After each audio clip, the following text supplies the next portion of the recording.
Rafiki yangu mimi nimechoka bwana. Na bado. Yaani wewe unakuwa usikii. Yaani wewe unisikilize hata kidogo. Kuhusu wewe mwanaume nimeongea mpaka nimechoka. Mwanaume mwenyewe ana mbele, ana nyuma. Akusaidii chochote. Sasa sikia nikwambie. Sasa hivi mwenzako nimechoka kukubembeleza. Sasa kuanzia leo ikitokea amekuja, naomba umwambie umtaki tena. Yaani mahusiano ndio yanakuwa yameishia leo. Sijui umenielewa?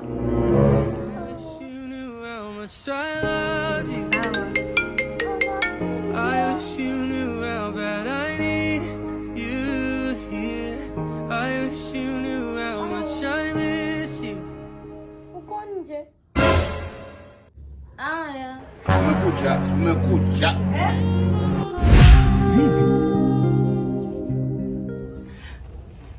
Naitwa Chadi, imetokea Goba, nimeleta zawadi. Ya kwanza perfume, ya pili biskuti, ya tatu ni apple. Naitwa Dori, imetokea Sinza, napokea zawadi.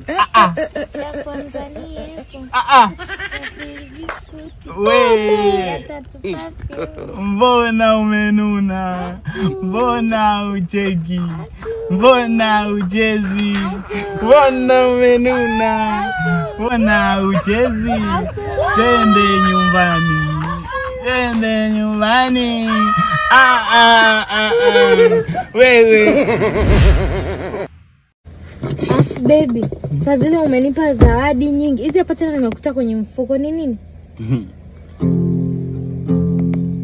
Ujani. Ini noma. Ni noma hiyo. Ni nini sasa? Ini noma sana. Ujani. Hiyo ni hatari unaambiwa. Ujani. Yani ini kipanda sishuki. Ujani. Nisikuelewi bwana. Isi ni kiboko ya vibamia. Ujani. Hii ni furaha ya ndoa. Ujani. Kuna hii ya kupaka, nyingine ya kunywa. Ujani. Wewe unafikiri kwa nini unaning'ang'ania?